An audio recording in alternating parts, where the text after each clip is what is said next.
Muito bem, estamos de volta com o nosso BH Todo Dia e segunda-feira é o dia que a gente para um pouco o nosso tema para, no segundo bloco, a gente abrir espaço para o giro de esportes. Final de semana sempre tem muita coisa acontecendo e aí a gente abre esse espaço. E quem traz as novidades, quem traz as notícias é o nosso produtor, nosso Adriano. Tudo bem, Adriano? Boa noite, Elias. Boa noite a todos os nossos telespectadores que estão nos acompanhando. O BH Todo Dia de hoje, né? E os nossos convidados também que estão prestigiando o canal Viver Brasil nesta segunda-feira, dia 20 de junho. Neste fim de semana, Elias, rodada do Brasileirão Série A. O Atlético venceu o clássico contra o Flamengo, 2-0 no Mineirão. Uma partida melhor, Elias, do que o Atlético vinha praticando nos últimos jogos. A gente vai ver os gols. No primeiro tempo, um jogo mais equilibrado. O Atlético saiu na frente, cruzamento para dentro da área, o desvio, o goleiro Diego fez uma boa defesa, mas no rebote o Nacho abriu o placar para o Atlético. O primeiro tempo, como eu disse, equilibrado, o Atlético conseguiu fazer o gol e no segundo tempo administrou toda a partida. O Flamengo não conseguia criar, várias chances, o Atlético não deixou o Flamengo criar, o Atlético criou muitas chances no jogo, podia ter finalizado melhor, mas aí a gente vai passando o gol, do primeiro gol do Nacho, Dia dos Pais ontem na Argentina, né? Então, bem lembrado. O Nacho presenteando os pais argentinos, ele que recentemente perdeu a avó, né? E tinha toda essa questão familiar, ele é um cara muito família. No segundo tempo, o Ademir fez o segundo gol do Atlético, jogada do Hulk, colocou a bola no meio da área para o Ademir, que bateu com nojo, Elias, na bola e fez um golaço, 2-0 para o Atlético. Boa vitória frente ao Flamengo e as duas equipes voltam a se enfrentar na quarta-feira pelo Campeonato Brasileiro, pela Copa do Brasil, Haja Atlético, né? Haja Atlético e Flamengo, primeiro jogo das oitavas de final, a Supercopa do Brasil, com os jogos de oitavas de final aí só clássico, né, Elias? A maioria dos jogos clássicos. Ô, Adriano, não, peraí, antes da gente falar, eu quero saber, que história é essa, bateu com nojo? O que é isso aí? Bateu com nojo na bola, com estilo, pra fazer um golaço, sabe? Aquele nojinho bom, não é aquele nojinho ruim, não. Papo de boleiro, né? Exatamente, o Atlético que continua, né, com um treinador turco no cargo.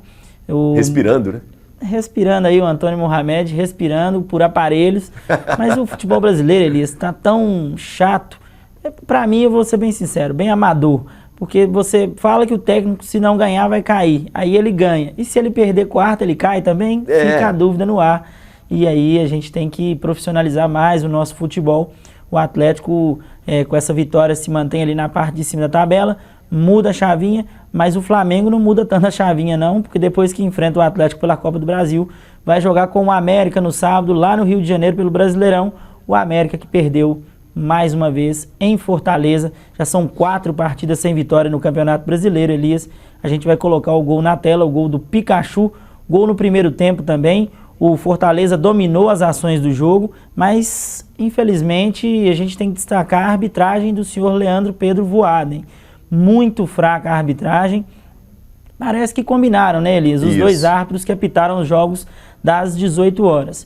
O Leandro Pedro Voaden no jogo do América deixou de dar um pênalti claríssimo. O VAR chamou ele, Elias, para poder fazer a checagem do lance. E ele foi no VAR e disse que não houve agressão. O jogador do Fortaleza deu uma cotovelada no jogador do América dentro da área. Na minha opinião e dos principais comentaristas de arbitragem do futebol brasileiro, pênalti claríssimo e lance para expulsão. Mas o Voaden não interpretou assim. E o outro árbitro que eu citei foi o árbitro que apitou o jogo do Internacional e Botafogo, um jogo que terminou numa pancadaria, cenas lamentáveis para o futebol brasileiro. E aí o árbitro deu um pênalti que a bola bateu na barriga, um gol que tinha que bater um escanteio e ele deu tiro de meta. Uma confusão danada, o gol saiu aos 50 minutos. Então, infelizmente, a marca triste do futebol brasileiro nesse fim de semana foi a arbitragem, né, muito mal nos dois jogos, não só nos dois jogos, mas o nível da arbitragem do Campeonato Brasileiro está muito baixo. O América, né, vai jogar agora, descansa essa semana, não joga pela Copa do Brasil ainda, mas joga no sábado contra o Flamengo no Maracanã. Você ia dizer, Elias? É o seguinte, foi muito interessante o que você disse, Adriano, porque no Rio Grande do Sul, no jogo do Botafogo com o Inter, teve confusão, pancadaria, erro de arbitragem, mas a torcida, né, não teve confusão, assim, né? Então acho que é importante a gente dizer isso, porque muito se fala do torcedor, que às vezes a confusão, mas olha como a confusão às vezes está dentro do próprio futebol, né? Então é bom a gente chamar a atenção e principalmente com o VAR, né? Eu acho que vai ter que acertar um pouco essa situação do árbitro com o VAR, porque geralmente o VAR tem razão. Então Sim. acho bom os árbitros, quando forem chamados, né, eles já aceitarem o VAR, porque inclusive quem está acompanhando pela televisão vê que, né, não foi à toa aquilo ali. Mas 2 destaques, Elias. Foram 2 coisas diferentes. Os 2 jogos, o árbitro interviu no jogo, chamou o árbitro para poder fazer a checagem.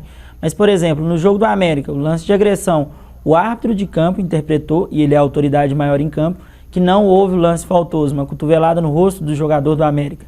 No jogo do Internacional e Botafogo, o árbitro não deu o pênalti e o VAR chamou ele, a bola bateu na barriga do jogador, e aí também, lógico, o árbitro também viu mão aonde não tinha.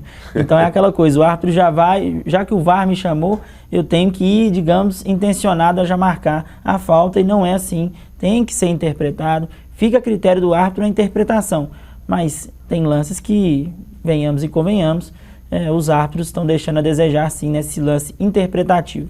A gente vai colocar aí na tela também a tabela do Campeonato Brasileiro, os 8 primeiros colocados. O Palmeiras é o líder, 25 pontos, mesma pontuação do Corinthians. O Palmeiras joga hoje contra a equipe do São Paulo no estádio do Morumbi. O Atlético Paranaense, o terceiro colocado com 21, o Galo também com 21, quarto colocado, Inter e Fluminense com a mesma pontuação, fechando a 6ª colocação.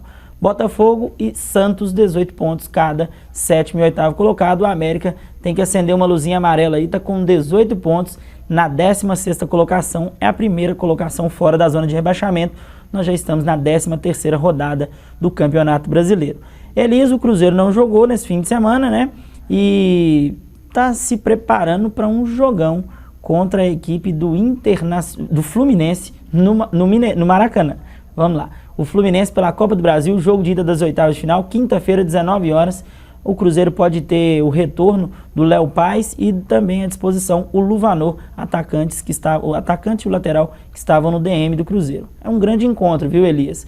É um clássico, já jogaram pelas fases decisivas da Copa do Brasil recentemente, 2016, e também o encontro entre 2 treinadores com filosofias parecidas. O técnico Pesolano pelo lado do Cruzeiro e o Fernando Diniz no Fluminense, 2 treinadores que gostam do futebol ofensivo. O Fluminense, um time que valoriza mais a posse de bola, e o Cruzeiro, um time que valoriza mais o ataque.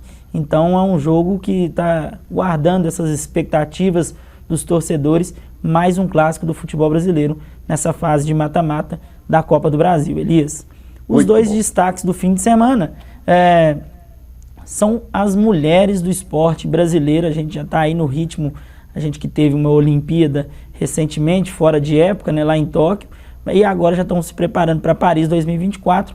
A gente teve como destaque o vôlei de praia feminino nesse fim de semana. As meninas venceram, Duda e a Ana Patrícia venceram por 2-0 a equipe canadense no Mundial em Roma, e o Brasil conquistou o título, Elias, voltando ao nosso tradicional lugar do vôlei de praia, que é o topo. Desde 2015 a gente não conseguia conquistar um campeonato mundial. A gente conquistou a medalha olímpica no Rio de Janeiro e deixou a desejar em Tóquio, e aí as meninas venceram lá em Roma, elas que conquistaram esse campeonato também quando eram jogadoras do Sub-21, levando o nome do Brasil ao lugar mais alto do topo ali do pódio. Grande vitória em Roma. E o outro destaque é a Maria Esther Bueno. Ela é o grande nome do tênis feminino brasileiro, e ela pode ser ultrapassada, Elias, pela Bia Haddad, que foi campeã nesse fim de semana do WTA 250 de Birmingham, na Inglaterra. Ela venceu o campeonato, né, e chegou à 29ª colocação. Mesma colocação que a Maria Esther Bueno conquistou em 1976, Elias. Então, a gente está vendo a história sendo reescrita. Ela pode se tornar a jogadora brasileira, a maior jogadora brasileira de tênis, mais bem colocada nos rankings do mundo. A Bia Haddad, que passou por alguns problemas em 2019 e 2020, ela enfrentou a questão do doping. Sim. Ela comprou uma medicação, né, vitaminas em uma farmácia, só que quando eles foram manipular, teve uma contaminação cruzada. A gente, para quem não sabe, a contaminação cruzada ela pode acontecer no ar, com uma luva que a pessoa utiliza, e aí a jogadora foi penalizada, ficou fora da disputa por 2 temporadas, veio a pandemia, aí ela teve que ficar fazendo treinamentos até poder voltar, e quando voltou com um título muito importante, já que O Wimbledon está pertinho, começa no final desse mês de junho e ela pode fazer história subindo. Uma posição que ela subir, Elias, ela ultrapassa nada mais, nada menos que Maria Esther Bueno, o grande nome do tênis feminino brasileiro. Sim, verdade. São estes os destaques deste fim de semana, Elias. Muito bom. Grandes destaques, né? Grande quadro hoje do Giro do Esporte. Agradeço a todos e até a próxima. Valeu demais. Grande abraço para você, viu, Adriano? Valeu, obrigado. Muito bom mesmo. Temos vários jogos quentes aí, não é? Para essa semana, principalmente pensando em termos de Copa do Brasil. E agora voltamos com o BH Todo Dia com Buritis. E aí eu vou procurar aqui o nosso professor Eduardo para você falar um pouco do UniBH dentro do Buritis, né? Como é que é isso aí? Que cidade universitária é essa dentro desse bairro que é uma cidade? Então, bom, o UniBH ele tem ali mais de 50 mil metros quadrados, assim. Então é uma... E aí, de novo, naquela brincadeira, né, do número de habitantes, né? Se a gente considera a quantidade de alunos, de professores, colaboradores, a gente tem aí quase 10 mil pessoas. E aí a gente sempre faz essa brincadeira. Então assim, você né? É um prefeito. Exatamente. Quando eu falei isso, as pessoas falam, então você é o prefeito dessa cidade, né? Fora os visitantes, né? Isso, fora os projetos visitantes. de extensão Exato. que as pessoas vão lá e participam. Né? Exatamente. Então a gente faz essa brincadeira. Dos 853 municípios mineiros, quantos tem, né? Isso, 10 mil habitantes? 10 mil Porque habitantes. muitos são pequenininhos, né? De fato, a gente entende que é uma cidade dentro da cidade, dentro de outra cidade. Você né? pensa assim para administrar? Sim, a gente pensa, porque na verdade existe uma dinâmica dentro do próprio campus que faz com que as coisas aconteçam. Lógico que tem que haver um planejamento para tudo e tal, mas a boa, vamos dizer assim, os bons imprevistos, no sentido de entender que, olha, eu tenho um espaço aqui que é uma clínica que atende, só no ano passado fez 50 mil atendimentos, ou então não, aqui a gente tem um espaço aqui que é a comunidade do audiovisual, a Cacau, que você conhece muito bem, que faz vários, também agora está começando a fazer atendimentos para fora e tal, dos cursos de comunicação. Então, de fato, por mais que a gente consiga fazer a gestão de tudo isso, a gente não consegue, num sentido de controle, dominar tudo. Não tem jeito. Né? Tem então, que ter autonomia. Existe uma dinâmica e uma autonomia nisso tudo. Né? A própria universidade trabalha com isso, né? Exato. Toda universidade tem essa ideia da autonomia universitária. Né? Exato. E aí a gente reconhece, assim, tem uma das expressões que a gente mais gosta, que é esse conceito de comunidade acadêmica, que é algo mais ampliado do que simplesmente os professores, alunos e colaboradores. Tem também, obviamente, as pessoas que circulam ali porque são interessadas, porque querem fazer algum curso, ou porque tem aulas com os nossos parceiros, ou porque são atendidos pela clínica.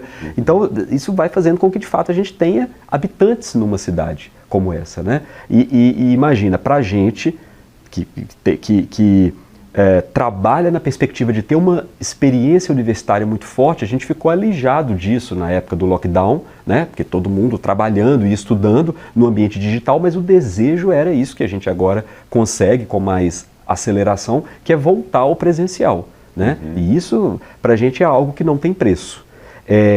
Um outro ponto que eu acho que é super importante a gente dizer é o seguinte, o campus ele foi rebatizado, porque antes ele era conhecido como Estoril. Isso. E eu sei que é uma história da qual você gosta muito, né? Um dos nossos parceiros, e a gente trabalha sempre nessa perspectiva da boa contaminação, porque professor é assim, né? A gente ensina aprendendo, isso é maravilhoso. E um dos parceiros com quem a gente trabalha, que é o Gustavo Greco, que é um designer super reconhecido nacional e internacionalmente, ele foi uma das pessoas que redesenhou a parte de sinalização do campus, propondo que a gente rebatizasse o campus de Estoril para Buritis, afinal de contas a gente está de fato incrustado ali no bairro Buritis, rebatizando e bebendo na fonte do Grande Sertão Veredas, né? Porque o Guimarães Rosa, em determinado momento, ele fala sobre a árvore, sobre o Buriti. E aí, olha que coisa, assim, disso que é mais poético para todo mundo, e eu entendo que de fato tem que ser, a coisa vira para que a gente tenha de fato uma percepção de que lá é uma espécie de cidade. Porque são 4 níveis, e aí houve esse rebatismo dos níveis, né? Vamos dizer assim, tem o Veredas, que é aquele solo que dá origem à árvore, o Raízes, que é de fato, né, onde a árvore começa a acontecer, o 3º nível é o Carandá, que são os frutos do Buriti, e por fim, Palmas, que é que coroa essa árvore, né? Então é uma coisa muito delicada e muito bonita do projeto, mas mais do que isso é quando, nessa ressignificação, ele fala assim, dos bairros. Não são blocos, são bairros. E isso que, já faz quase 3 anos, é que fez com que a gente tivesse a sacada de dizer, então de fato estamos numa cidade. Quando a gente viu a quantidade de projetos de extensão que envolvem necessariamente o atendimento à comunidade, mas dentro de clínica, de hospital veterinário, do núcleo de práticas jurídicas lá do direito, da própria comunidade do audiovisual, a gente viu, de fato, estamos numa cidade, né, que é esse grande programa de extensão, e a gente batizou de Cidade UniBH. Então é quase como se a gente afirmasse um compromisso com a cidade que está do lado de fora, para que ela entre, porque a gente entende que lá dentro também tem uma outra cidade. Muito legal, deixa eu aproveitar. Tiago, você, como jornalista, morador do Buritis, sente isso de um tempo para cá, que o UniBH ali se abriu um pouco mais para o Buritis, que há uma relação assim, ou falta muito ainda, hein, Tiago? Ah, não, sem dúvidas, sem dúvidas. O projeto Campus Aberto, que vai retornar agora, até com um grande evento agora no próximo dia 2 de julho, é a prova disso. Eu vou no UniBH muito, sem conversar com a diretoria do UniBH. Eu vou lá para falar com as ONGs que trabalham lá dentro, sobre as atividades que acontecem lá dentro, né? Então é muito legal esse espaço aberto para a comunidade do Buritis, e fora todo o atendimento, né? O hospital veterinário é referência, agora desde o ano passado, a questão da vacinação, como que foi bem importante lembrado. O UniBH ter sido um posto de vacinação no bairro, porque, né, a vacinação foi enorme. Então a gente está falando aí de um público tão grande, uma comunidade tão grande, e que o posto de saúde, o centro de saúde, que é no Avaí, hoje até um centro de saúde melhor, não está mais dentro do Buritis, mas não iria, né, conseguir receber toda essa demanda. Então o UniBH foi parceiro demais da população, em várias outras situações, o consultório odontológico mais recente. Então realmente ali dá para o morador do Buritis chamar de seu, sim. Ô Tiago, agora vamos falar um pouco dos problemas do Buritis, né?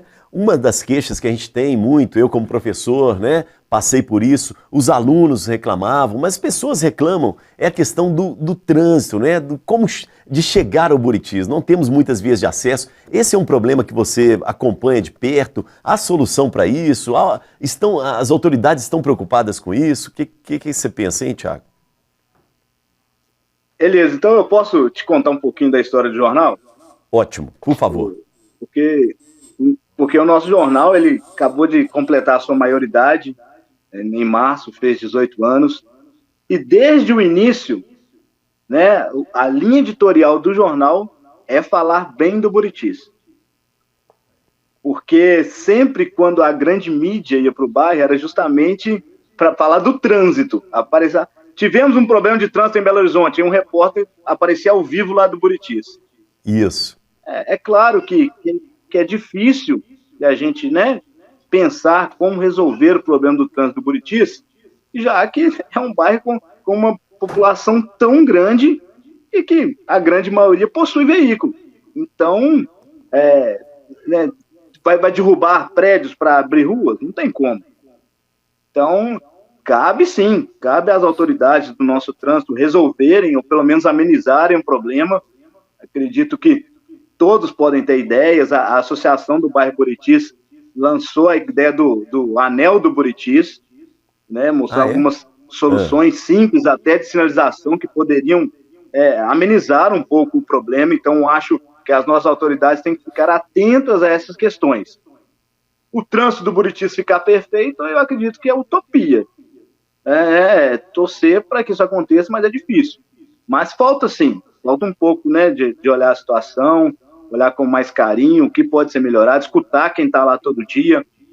Acredito que esse pode ser o início. E quando eu falei um pouco do jornal que veio para falar notícias boas do bairro, é que a gente tem muita coisa boa para falar de lá. Então, é por isso que eu acho que o jornal é um sucesso durante tanto tempo. Respeito todos os jornais de bairros de BH, que tem a linha de buscar a melhoria para a comunidade, de ser ali, né, um prestador de serviço em prol de melhorias. A gente também abre o espaço, falamos dos problemas, mas sempre buscando resolvê-los o quanto antes, mas nunca que isso sobressaia as coisas boas do bairro. Boa. Eduardo, vou te pedir uma ajuda, né? Como arquiteto urbanista, tem saída? Porque ali não é um problema do Buritis, é um problema de acesso ao Buritis, né? Na verdade é o seguinte, o Buritis, ele de uns tempos para cá, ele até melhorou. Porque eu lembro que há coisa de 10, 11 anos, quando eu comecei a dar aula lá no UniBH, a gente tinha quase como se fosse uma única via de entrada e saída ali pela Mário Werneck, né? Depois a conexão ali com a Raja. Hoje você tem outras vias de escoamento, como aquela que conecta com o anel rodoviário, ali para indo pelo bairro Betânia. Até uma via que hoje é muito utilizada também é aquela que vai no sentido ali no sentido da Barão Homem de Melo. Então isso acabou escoando um pouco. Agora, o que o Thiago fala é verdade, né? Ao longo dos últimos anos, houve um incentivo muito grande à aquisição de carros, né? Isso é uma coisa cultural do Brasil. Precisa de ser feito, obviamente, um plano que considere outros modais de transporte, especialmente num bairro que não é lá um senhor como o Buritis, é um bairro jovem, né? Aliás, ou seja, dá tempo ainda. Dá tempo, com certeza dá tempo. Eu aproveito, inclusive, para falar de um outro projeto que a gente está lançando, que é um Conselho de Desenvolvimento do Bairro. Belo Horizonte tem um conselho de desenvolvimento que é encampado por organizações do terceiro setor, mas tem alguns políticos, tem, né, gente de outras articulações, e a gente, inspirado nisso, o próprio UniBH sugeriu a criação de um conselho de desenvolvimento do bairro, que necessariamente já começou as primeiras reuniões, mas conta com Polícia Civil, Polícia Militar, a própria associação do bairro, as principais lideranças, justamente para começar a discutir esses problemas. E até num respeito à municipalidade, a gente chegou a fazer uma reunião com o gerente da Regional Oeste, e eu não vou esquecer disso, ele quando eu acabei de falar, ele falou assim, olha, vocês estão fazendo o que de alguma maneira a prefeitura poderia encampar, mas é porque a gente fica envolvido com tantos problemas de ordem de execução, e a gente também entende, né? É morador que liga para falar sobre calçada. Muitos problemas, aí tem que eleger os problemas mais graves, né? E o Buritis, de certa forma, é até mais tranquilo, né? Então, assim, a gente entende, é por isso que eu falei desse conceito de comunidade acadêmica, né? Que é algo ampliado. Então, a gente, vivendo o bairro a todo momento, e aí assim, articulando com representantes de serviço, de comércio, a gente montou esse conselho justamente para discutir e para levar soluções. Né? Então essa questão do transporte acho que passa muito por aí, por pensar em outros modais, mesmo no Buritis. E principalmente agora, né, Eduardo, com o preço da gasolina, com o preço dos carros, eu acho que está se impondo isso de alguma forma, né? Exatamente. Eu acho que já, e aí obviamente que isso vai transcender o Buritis, Belo Horizonte, em nível nacional, assim, mas essa coisa de pensar necessariamente na posse, né, de comprar um carro que necessariamente vai ser caro, que eu vou ter que colocar combustível nesse carro, que é caro. Poluição do meio ambiente. Exato. Né? Então, a gente fala da tecnologia para tantas coisas, né? Assim, entendê-la como um aliado na perspectiva de aplicativos de carona, ou mesmo, aí sim, cobrar a prefeitura para que outros modais de transporte público sejam instalados. Né? De repente, é uma alteração de rota de um ônibus, ou então uma redução do tamanho dos ônibus, mas com mais veículos rodando, que desafogaria o bairro. Né? Então, eu acho que passa por aí. Tá bom. Gente, nós vamos para mais um intervalo, né? E na volta a gente vai falar um pouco sobre o comércio, né? Que vida é essa, né? Que comércio é esse que a gente tem ali no Buritis, né? E também dentro do próprio UniBH, dentro dessa ideia da cidade universitária, tá bom? Intervalo, a gente volta em instantes. Nossos comerciais, por favor, maestro.